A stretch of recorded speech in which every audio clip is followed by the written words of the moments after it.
De vous annoncer la 13e édition de Nuits Sonores, le festival de cultures électroniques indépendantes, numériques, visuelles et aussi décodeurs des cultures innovantes. C'est ainsi que se présente cette manifestation qui débute demain à Lyon, 5 jours. 5 nuits, 250 artistes venus de l'Europe et même d'au-delà, et une centaine de milliers de spectateurs, j'ai bien une centaine de milliers de spectateurs qui sont attendus. Bonjour Vincent Carry. Bonjour. Vous êtes le directeur de Nuits Sonores, vous êtes aussi le directeur d'Artifarty, qui est la société qui gère ce festival. Petite explication d'abord quand même sur l'intitulé de ce festival. Qu'est-ce qu'on entend par cultures électroniques indépendantes, numériques, visuelles et décodeurs de cultures innovantes? Il n'y a pas le mot musique. Alors d'abord, Artifarty est une association loi 1901. Juste pour le préciser, non, et bien sûr qu'on parle beaucoup de musique à Nuits Sonores, c'est même le cœur de la programmation. Mais on a toujours été, on souhaite être encore aujourd'hui un festival transdisciplinaire qui aborde beaucoup de champs disciplinaires autour de la musique. Et vous l'avez bien résumé, hein, notamment la partie visuelle qui est très importante, puisque la musique, on la produit dans un environnement. C'est un festival qui s'installe beaucoup dans le patrimoine, que ce soit dans le patrimoine industriel ou dans le patrimoine plus classique. Et on scénarise les lieux qui accueillent les musiciens, les DJ, les groupes, etc. Avec de la création numérique, avec des images, avec des installations qui sont parfois plus proches de l'art contemporain. Et c'est ce qui donne ce caractère très spécifique à Nuits Sonores. Voilà, c'est l'alliance entre le patrimoine, les lieux assez extraordinaires qu'on a la chance d'investir, hein, historiquement, l'Hôtel-Dieu. On va dire un mot de ces lieux, parce que vous êtes à Lyon. Je ne sais pas si au début ça a été aussi facile que ça, de s'implanter à Lyon avec un festival de musiques électroniques. Aujourd'hui, vous investissez les plus grands lieux en vous concentrant quand même sur le pôle confluent, c'est-à-dire cette partie de la ville de Lyon qui a été aménagée récemment. Et c'est vrai que ça se prête particulièrement à ces styles de musique parce qu'on a d'anciens hangars, on est dans le monde industriel. Oui, bien sûr, le lien avec la Confluence est un lien très fort, hein, historique, puisque dès la première édition, en 2003, nous avions investi la sucrière, puis les anciennes usines des Salins du Midi, la patinoire Charlemagne, ensuite l'ancien marché d'intérêt général, l'ancien marché de gros de la Confluence, qui a été un site très important, puisqu'on l'a investi 5 fois, c'est la 5e fois cette année. Mais plus largement, la question des lieux a vraiment été la marque de fabrique, je crois, de Nuits Sonores. Aussi avec des lieux comme les jardins suspendus au-dessus de la gare de Perrache. Je parlais évidemment la piscine du Rhône, qui a été un lieu culte de l'histoire du festival. L'Hôtel-Dieu, on avait eu la chance de produire des concerts et des spectacles dans l'incroyable Hôtel-Dieu. Bon, ça c'est fini parce que l'Hôtel-Dieu est en cours de transformation. Bien sûr, mais justement à chaque fois en suivant un peu les mouvements de la ville aussi. C'est-à-dire que c'est un festival urbain et ça fait aussi sa caractéristique.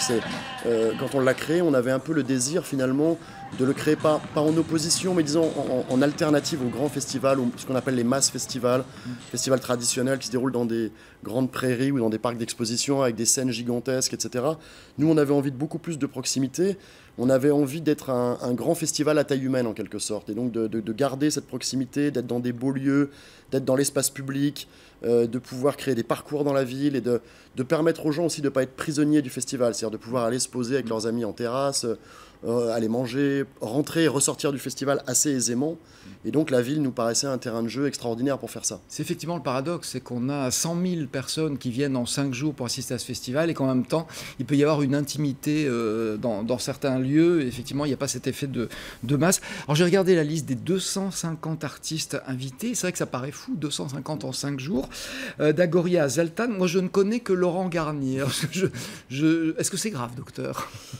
Non, d'abord, c'est pas très grave de connaître Laurent Garnier parce que ça reste un artiste extraordinaire de la scène française et quelqu'un avec lequel on travaille. Mais de ne connaître que lui sur 250 artistes, non, alors, moi j'avoue que je me suis senti un peu bête. Généralement, il y a une sorte de complexe presque générationnel par rapport à ça, mais il faut pas l'avoir parce que une grosse partie du public en fait de Nuits Sonores connaît peu ou en tout cas pas toute la programmation, loin s'en faut, puisqu'il y a beaucoup de découvertes, beaucoup d'émergences, et au contraire on travaille à faire découvrir des choses, donc même à l'intérieur de l'équipe tout le monde ne connaît pas toute la programmation, et je crois qu'il faut l'appréhender d'abord comme un objet global.